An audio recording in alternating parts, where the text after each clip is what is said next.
Welcome to COM 4740, Intercultural Communication, Chapter 6, Language and Intercultural Communication.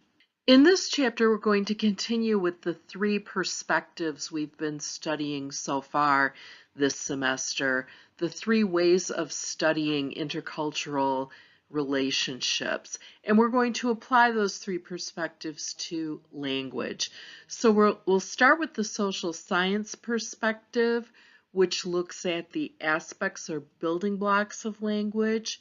We'll continue with the interpretive perspective, which examines contextual uses of language, and we'll look at the critical perspective, which will look at the relationships between discourse and power.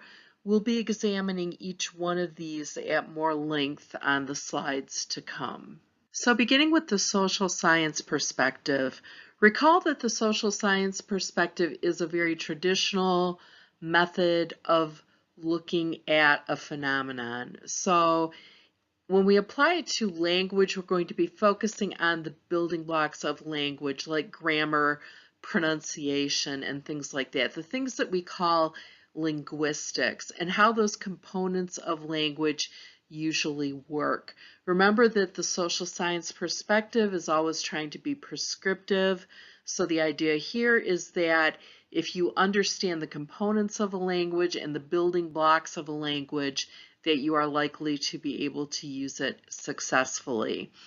So some of the components of language that the social science perspective would employ would be things like semantics, which refers to the meaning of words, the agreed upon dictionary definition of words. Syntactics, or sentence structure, meaning the order in which you put words together.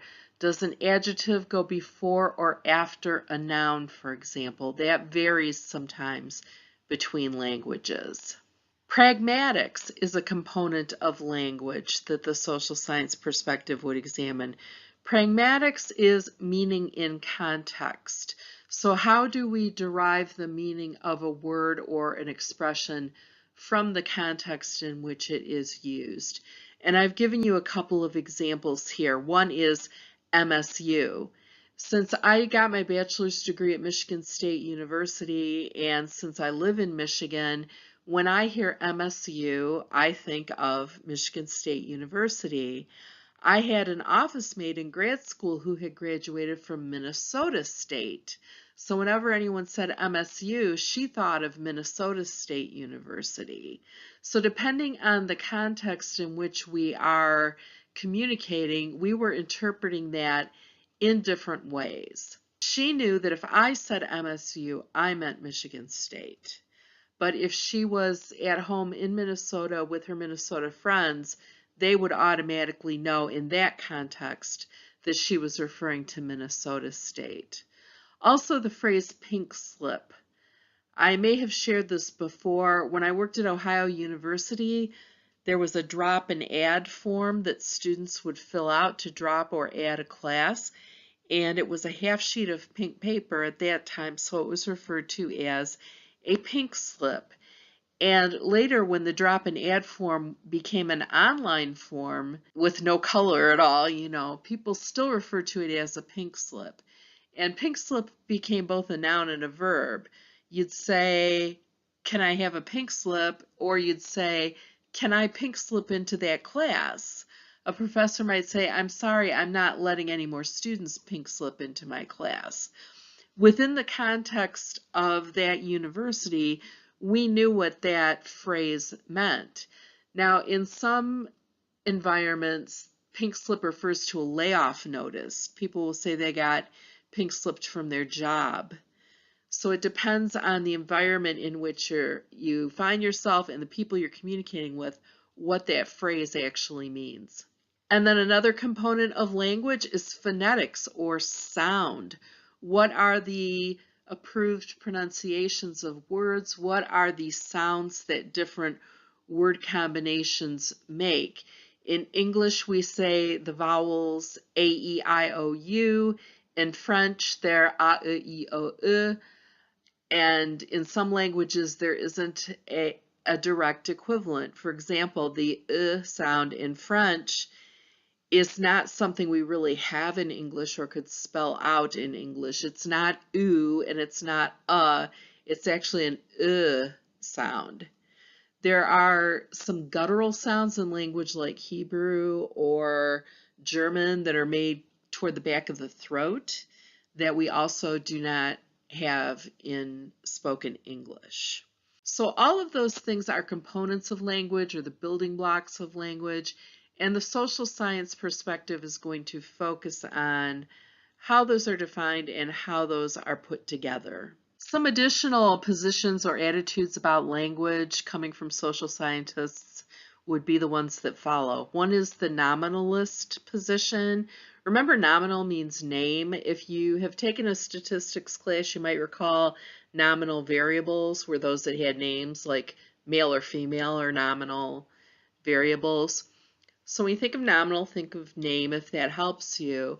But the nominalist attitude is that we express the same thoughts in different languages. So a nominalist believes that direct translation is possible, that words are equivalent. So a tree is a tree, for example. You could say tree in English, tree in Spanish, tree in French, tree in German, but the object that is referred to by that symbol is exactly the same in every case, and that the people who are saying that word, that their perception is the same. That is what a nominalist would believe. But there are other attitudes about how language works, including the relativist position.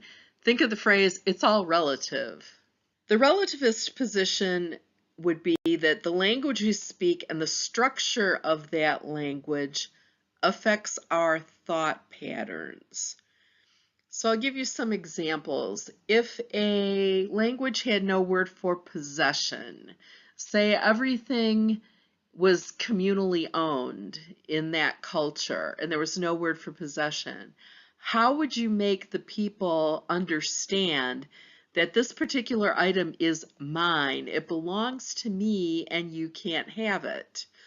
Well, the relativist position would suggest that because they have no word for possession and they have no sense of that they can't conceive of it. Or think of the word future. If a particular culture or language had no sense of time to come or being in the future, that would be really hard to explain to somebody, because in English we see the world a particular way and know what that word means, but how would you explain it to somebody else? What about the meaning of friend? The meaning of friend really differs from culture to culture. In American culture, we tend to use the word quite casually. So if you have an acquaintance from class, you might introduce them to somebody as my friend. Oh, this is my friend Dan. We take English together, or something like that. Whereas in a lot of cultures, the word friend implies a much deeper, more intimate relationship. Also consider that in this world of social media, we use the word friend as a verb. We friend and unfriend people. And that particular language choice might seem very strange to someone who had no knowledge of or experience with social media. Also consider the way that certain computer applications have altered our attention span over time. How does something like Facebook or even PowerPoint being used in class alter our attention span? What about even quicker ones like Snapchat or TikTok? How does that affect our attention span when we're looking at these very brief bursts of information all day long compared to sitting down and reading a 800-page book? The idea here is that those things affect the way we see the world. Relationship idioms are an interesting one to think about how those affect the ways we think about love. One exercise I like to do in class, both in this class and in the interpersonal class, is to see how many idioms, expressions, words, slang we can come up with for a couple who are dating. So we'll say, okay, this couple's dating. Brainstorm as many things you can come up with. And every time I do this exercise, I learn new ones. But students will say, they're talking, they're hooking up, they're Facebook official, and I'll get this big long list, and then we talk about, okay, which of these would be most appropriate to use with grandma? You're going to tell grandma that, Adam and Eve over there are a couple, versus you're going to tell your roommate that they're a couple. Which of these phrases might you choose for one of those contexts versus another one of those contexts? And then also think about how those different expressions affect the way we think about love. When we think about how deep is it, how long is it going to endure? When you refer to a hookup versus an engagement, for example, how do those affect the way we think about the relationship? And even the ways we use dating apps, when you think about Tinder and swiping left or swiping right, those are expressions that have come into our language. So if you say, oh, I would swipe left on him or something like that, how does that cheapen or add value to the idea of love and connection? Those are the kinds of questions that a relativist would ask. Another thing we can think about when we're looking at the nominalist position versus the relativist position is the idea of metaphors. So is something directly translatable, or does it need to be understood in a particular context? I've given you a couple of examples here of metaphors that illustrate the relationship between language and thought, but may not be directly translatable. So think about these things. The first one is white as snow. That's something that we might say in English, that something is white as snow. But if you have no experience of snow, is that going to make sense to you? When missionaries were translating the Bible into some African languages for remote tribes, they ran into a problem with this, because if you translate it literally, if you take the nominalist position and translate it literally, you would get white as snow, but maybe there's not even a word for snow in that language, or if there is, perhaps the average person hasn't ever seen it. So in those cases, they would render the phrase white as milk, because that is something that the readers of that could relate to. So there is a relationship between language and comprehension, language and thought there. Fast as lightning is another one. If you had never seen or experienced lightning, that phrase wouldn't mean anything to you. So sometimes we do have to render a literal phrase into a different set of words in order to make ourselves understood. Multilinguals are fortunate because they have multiple means of expression of these things. So there are multiple ways of saying things if you know more than one language.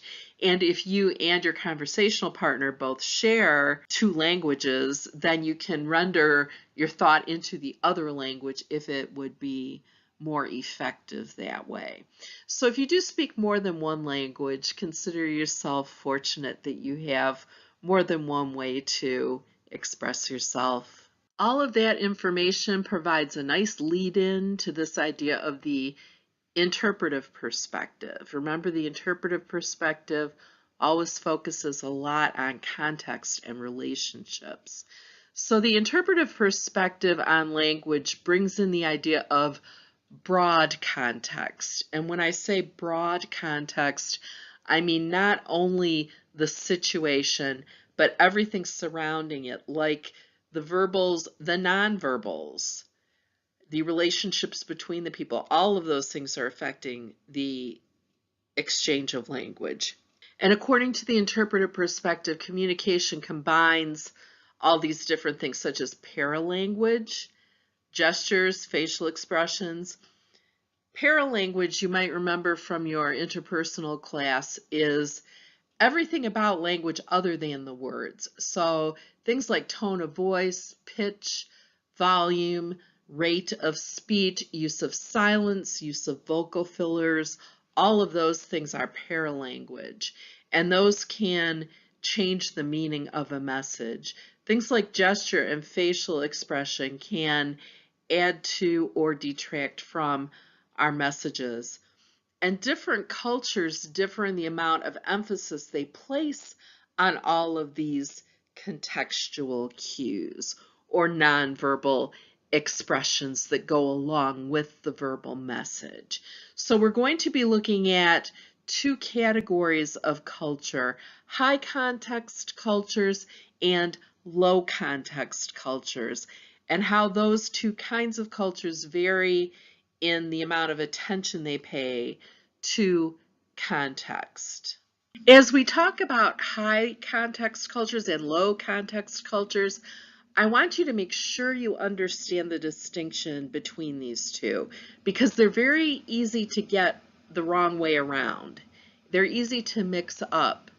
So as you read the textbook and listen to this lecture and take your notes, make sure you're very clear on the difference between high and low context cultures. Let's start with high context cultures. High context means that context is highly important to you in decoding the message correctly. So nonverbals and environmental cues are going to make a big difference.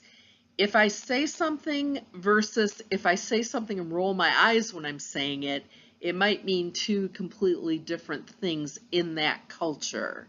So cultural understanding is going to be vital to your understanding the messages you get. You're going to have to know how to interpret all those contextual and environmental cues in order to get the full sense of the message. And I'll give you an example of a story I heard that I think illustrates this really well. It was a situation where an American speaker was addressing a Japanese audience. She's up on stage addressing this audience of Japanese business people. There's a Japanese man on stage with her who is the host or the facilitator of the event, okay? And the American woman gives her talk. At the end of her talk, she asks if there are any questions.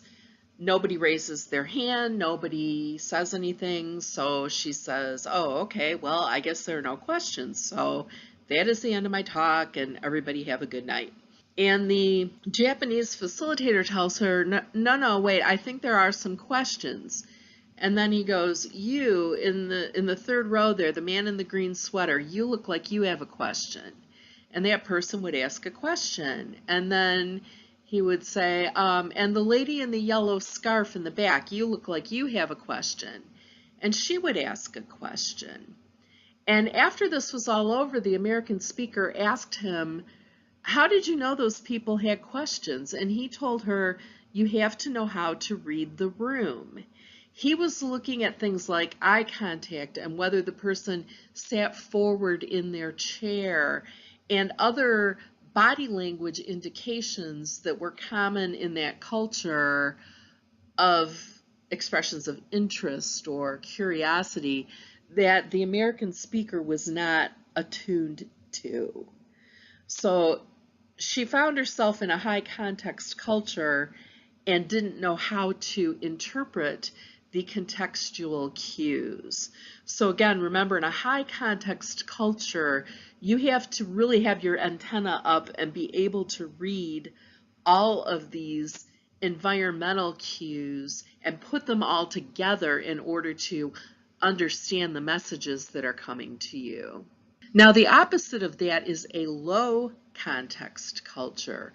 In a low context culture, context is less important in decoding the message accurately because the majority of the meaning is in the spoken code, in the spoken word. So, for example, the U.S. is said to be a low context culture. We're pretty straightforward in what we say. We say what we mean.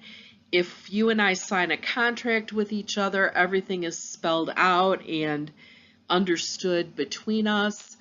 If I say, go to the store for me and pick up some sugar, there isn't a subtext in that message. The message is in the spoken code.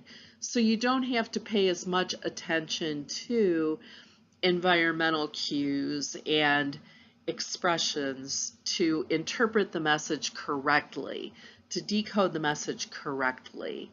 So again, the US and a lot of Western cultures are said to be low context. Generally, Eastern and Asian cultures are higher context, and we can run into some trouble when we don't understand those contextual cues in the environment. As I stated a moment ago, these are really easy to get backwards, so make sure you understand the difference between high and low context. It might help you to remember that the US is said to be a low context culture, meaning that we're pretty straightforward, we pretty much say what we mean. You don't have to pay super close attention to environmental cues to help you interpret a message correctly. The critical perspective on language can be really well explained by co-cultural communication theory, which is a theory originated by Mark Orby, who is a member of the faculty on the School of Communication here at Western. There are two videos, a short part 1 and part 2, in the supplemental videos folder where Mark is speaking about this theory of co-cultural communication. I would like you to watch those because he can explain his own theory much more eloquently than I can here. But he's talking about how many of us are co-cultural, meaning that we are a member of both a dominant and non-dominant group, and we have one foot in each culture, and we have to be able to move between them and to communicate successfully in both contexts. So the non-dominant group must often adjust their communication in order to speak to the dominant group and be accepted and understood. This is a practice called code switching that we'll get to a little more in a few minutes. But just remember that if you are part of two cultures and one is considered a majority culture and one is a minority culture, when you are interacting with others who are part of your minority culture group, you're going to employ language differently than you do when you're interacting with people of the majority group. You're going to adjust the way you talk and behave with that other group. So the critical perspective is going to be looking at issues of power and dominance in those behaviors. So as we talk about adjusting and fitting in, let's look at some forms of assimilation or some different models for a person trying to be accepted into a group to which they might be somewhat of an outsider. So how do you fit in, and what kind of adjustments do you have to make if you are part of a minority group and you're trying to work within the majority culture? The first type of assimilation is called non-assertive assimilation. And this is someone of the minority group who wants to be accepted by the dominant group. So they are going to play down their difference. That's what non-assertive means in this case. So they're going to try to put on a positive face, they're going to emphasize the commonality, and they're going to censor themselves so that they can pass as being a member of the dominant group. So they're going to adjust their language and behavior and the way they dress so that their difference is not as noticeable. So remember, these non-assertive assimilators really want to be accepted by the dominant group, and they're going to play down their difference in order to get there. An assertive assimilator will try to fit in, but is also willing to acknowledge the difference occasionally and to call attention to it sometimes. So the assertive assimilator will make an effort to fit in, but they're still going to speak up for themselves. And this can create a separation in their minds and the minds of the people around them of an us versus them kind of mentality. So remember, the non-assertive assimilator is trying to go along and get along. The assertive assimilator wants to fit in, but is still not going to let all the differences go by the wayside. The aggressive assimilator is going to make really strong, big efforts to fit in. They want to prove to the dominant group that they belong. So they're going to try to distance themselves from other members of their minority culture and to really put on the behaviors and the uniform of the dominant group to show that they belong. They don't want to just pass, they want to be considered to belong. And a great example of aggressive assimilation is the Dress for Success movement that was going on in the 80s and 90s, where women were encouraged to aggressively assimilate into the workplace. So women were told that we needed to dress a certain way and talk about certain topics and things like that in order to be accepted by the boys in the boys club of the corporate office.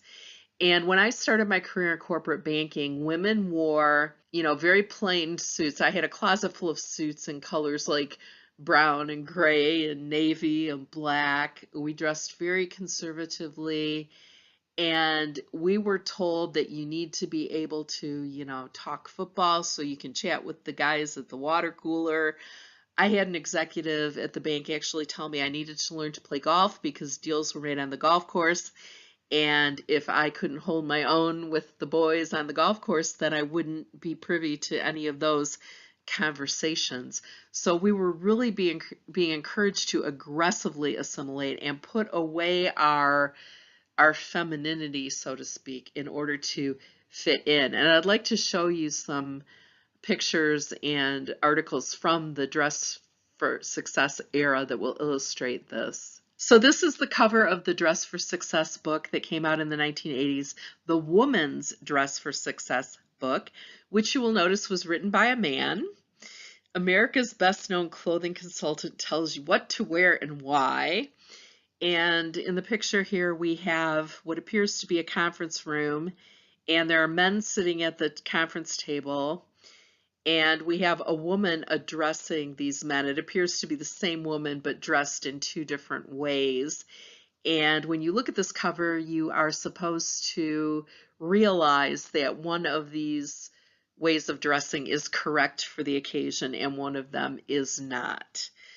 So I can tell you, I went to work every day of my life dressed like the lady on the right. You had a very conservative hairstyle, a very conservative outfit. You would carry a briefcase. The woman on the left in the white dress would be inappropriate because she looks like she's dressed for a social occasion. Her hair is soft and curled. She might be wearing a little more makeup and jewelry, things like that. So those were considered inappropriate for the workplace. If you wanted to be taken seriously by the boys at the table, let's look at a couple more of these pictures. Here's a picture from inside of the book, and as you can see, one of these women in the sketches is doing it right, and one of them is doing it wrong. So let's look at the one who's doing it right.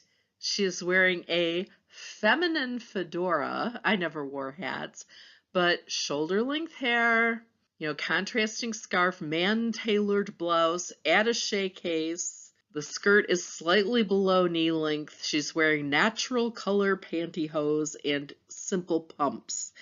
Now, at the time I started in banking, everything was ultra conservative, so women did wear a skirted suit like the one pictured here.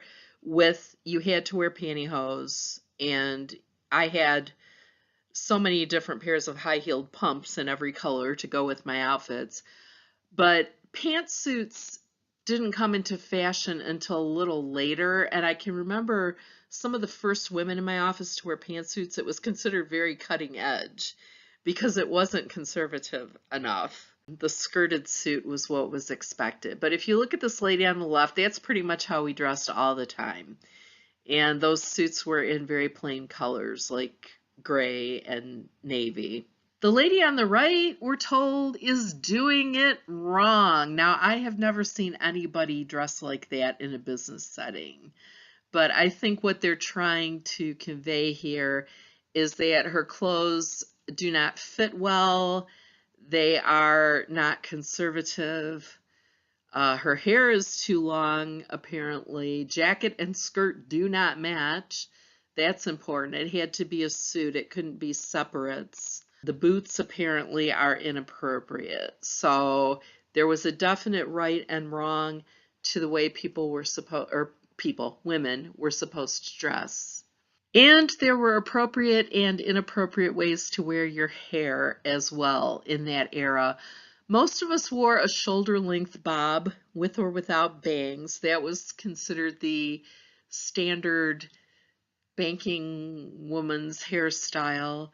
So the pictures you see at the top of the page here, shoulder length no longer, that was pretty much the standard hairstyle.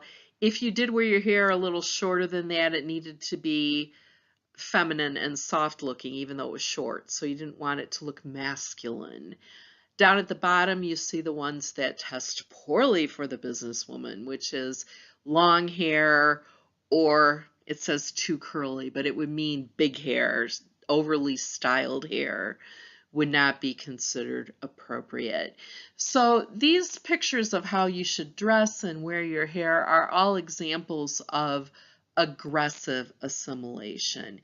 You were being told by the dominant culture what you should do if you wanted to be accepted, and you would put aside your personal preferences in order to do these things in an effort to be accepted.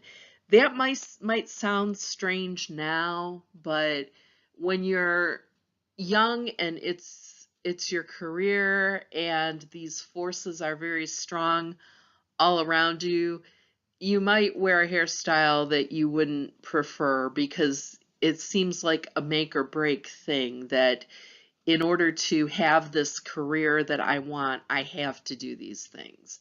I have to wear pantyhose and carry a briefcase and wear my hair this way if I want to get ahead in this particular corporate environment. Now, this has loosened up a bit since I left that profession, but not as much as you might think. So if you're working in a very conservative, large corporate setting, some of these things still apply to a degree. You're expected to be conservative in your dress and behavior, as well as your business thinking or demeanor.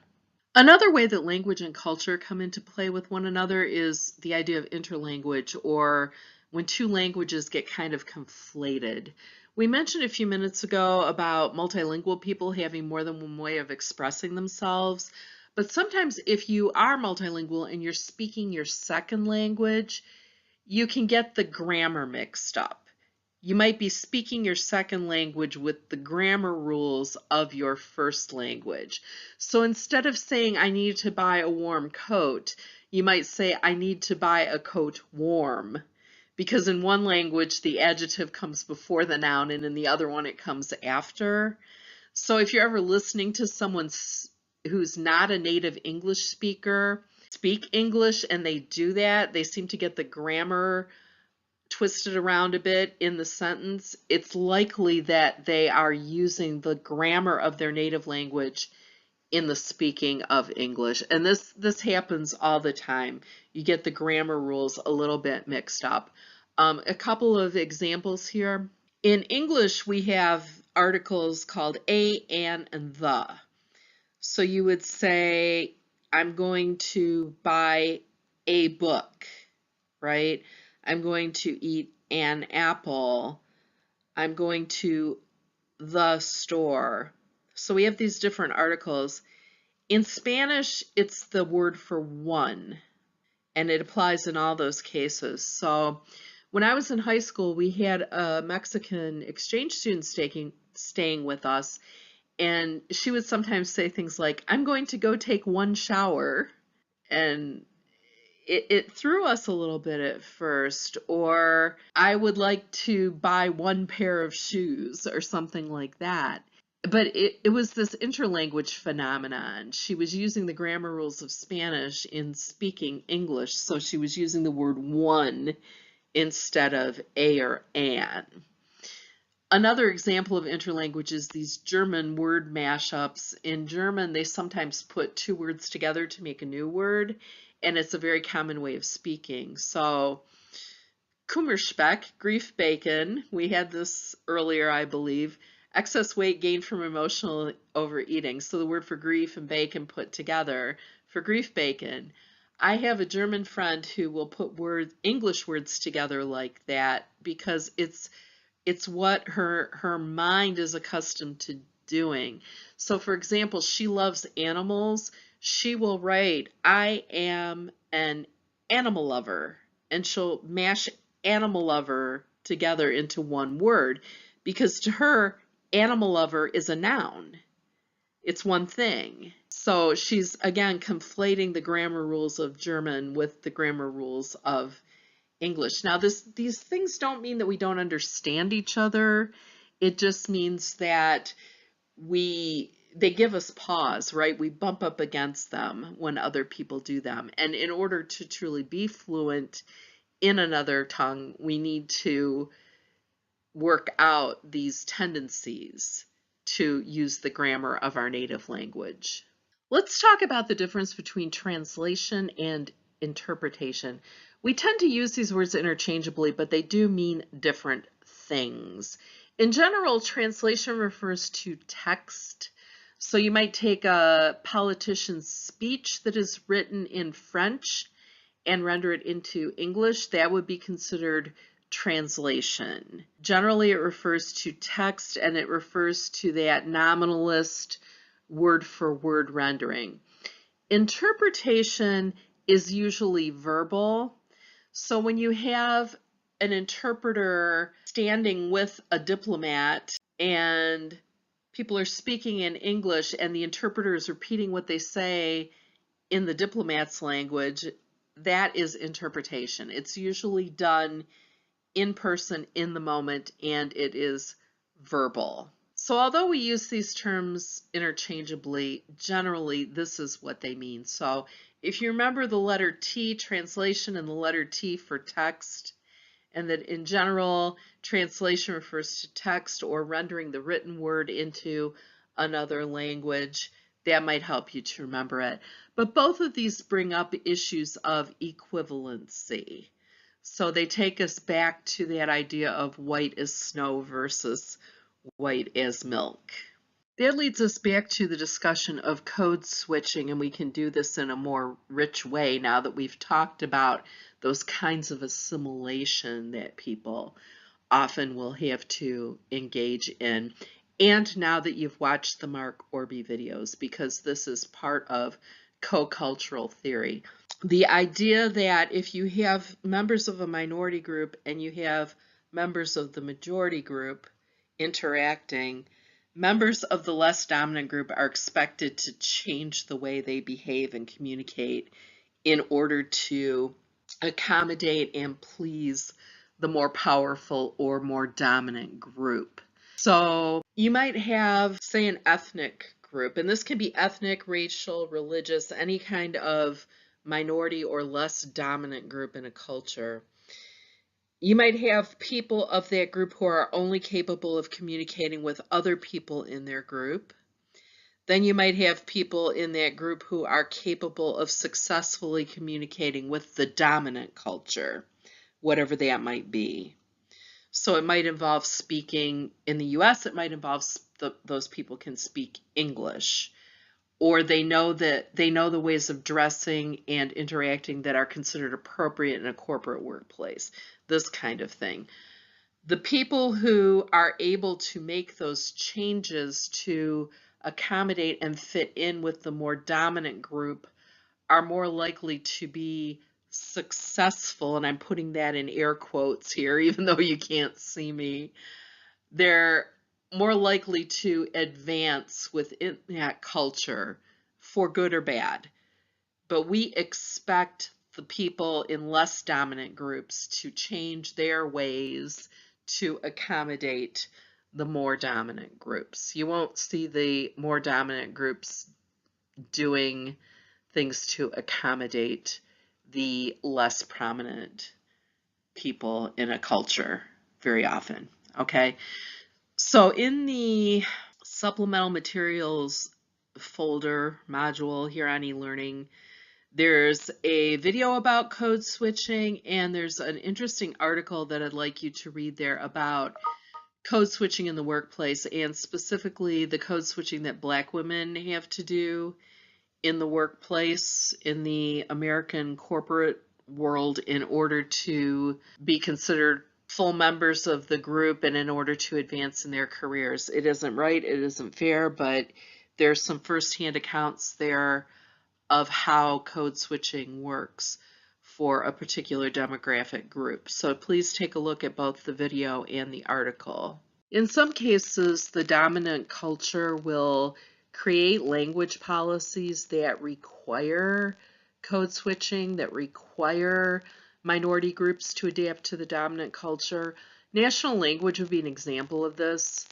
If the government mandated English as the national language and all government forms, for example, will only be in English, and if you go to an ATM machine, the only language you can get is English, that would be an example of a national language policy. Now, we don't have an official or formal one, but until recently it was rare to be given options for languages. It's becoming more common. When you go up to an ATM machine, for example, you can choose Spanish, or when you call an 800 number, you're sometimes given a menu of languages to choose from, but that's a pretty recent development. Every once in a while, you'll hear about this issue of English as the national language, and should it be made official?